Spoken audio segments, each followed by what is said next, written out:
That's good. All right. Good enough. In every video, there's going to be something that's going to be like, how'd they film that? It was very awkward. Hello, we are Pitbusters or Mythbusters at Pitt, or the University of Pittsburgh. My name is Kayla Santos, and I am a first-year computer engineering student at the Swanson School of Engineering. And my name is Shane Riley. I'm a first-year mechanical engineering student at the Swanson School. So for our first episode of Pitbusters, we want to take a problem that was prevalent to every college student, no matter where they are. The collegiate lifestyle is very fast-paced. Balancing classes, clubs, and actually having a social life can be quite a challenge. But for many students, one of the hardest parts of college is waking up early in the morning. To face the onslaught of 8 a.m.s, many students reach to a cup of coffee. But it's actually been hypothesized on the internet recently that an apple is more effective than coffee at waking you up. This is the myth we'll be putting to the test in this episode. The idea behind this myth is that an apple, you are forced to eat the apple, which takes effort on your part, as well as gain the natural sugars and fructose of the apple to give you energy to face the rest of your day. Coffee, on the other hand, tricks your brain. The molecular structure of caffeine looks very similar to that of adenosine, a neurotransmitter in your brain responsible for making you sleepy. As a result, the caffeine blocks these receptors in your brain, keeping you from being able to feel tired. So in conclusion, an apple is supposed to give you energy as well as force you to do effort, while coffee tricks you into thinking that you are not asleep or tired. And so now we begin the myth. Now to Kayla in the makerspace to draw a procedure.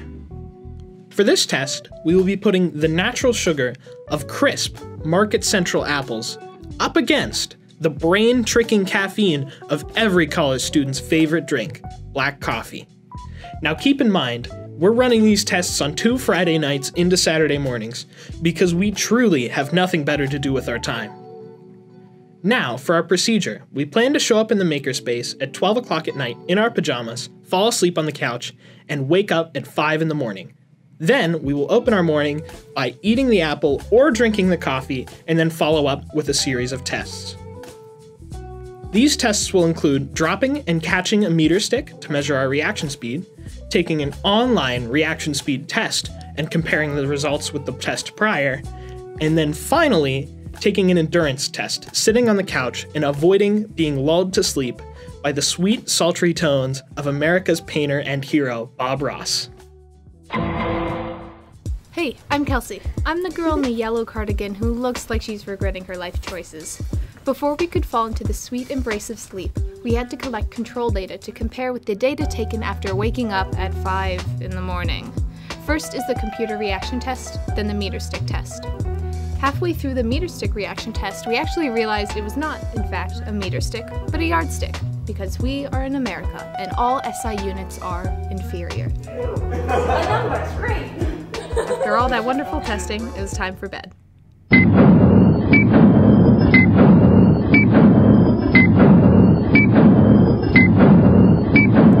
And here's us after we've woken up, bright-eyed and bushy-tailed. After all the reaction tests are done, we tested our endurance with a mini Bob Ross marathon. As you can see, we weren't very good at staying awake. The sweet melody of Bob's voice had us drifting off into dreams of fluffy clouds and happy accidents. After the videos, we tried to summarize what we remembered and commented on the paintings. First painting was a bunch of birch trees in the very bottom. It was like yellow, and then it graded into green. And like started doing reflections, and then he showed us an owl while he changed out the paintings, and then he did a clear coat.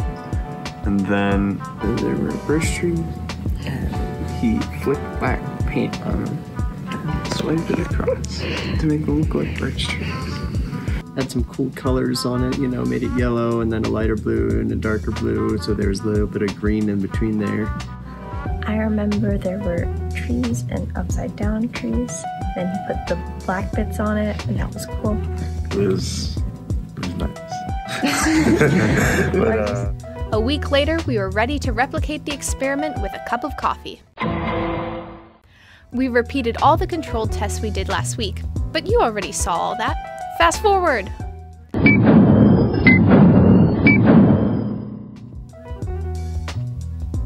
As you can see, Kayla, our team leader, cannot stand the taste of coffee. What made her choose this experiment? The world may never know. After either chugging or choking down the drink, we completed the reaction and endurance test with the assistance of caffeine. Hello again. That experiment was absolutely exhausting. I, for one, am tired. Hi, tired. I'm Shane. I suppose we should let somebody who's actually awake do the talking, so here's Warren in the makerspace for a statistical analysis. After analyzing the data, we've determined that the coffee works much better than the apple at waking you up in the morning. In fact, we determined that it's much more consistent at getting you better reaction times across the board. Now, that's not to say that it will work better for everybody.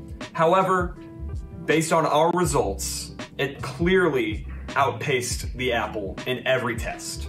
If you'd like to check our data, the link is in the description below. But always remember, if you're going on that morning grind, you gotta reach for a cup of joe. How do you like them apples? Thank you to Warren for presenting our statistical analysis. Also, quick shout out to Nick Lowe. He did the math for our statistics. Really took one for the team there. So how do you think the experiment went? I think it went fairly well for our first experiment. I didn't appreciate having to wake up at 5 a.m. on 2 different Saturdays, but it's about the normal amount of sleep I get on a typical basis. Also, I did not like that I had to drink coffee. I really love the stuff. Most college students would disagree with you, myself included. I really wish the apple had done a better job than it did.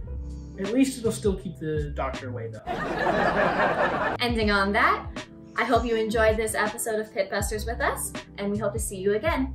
Bye. Bye.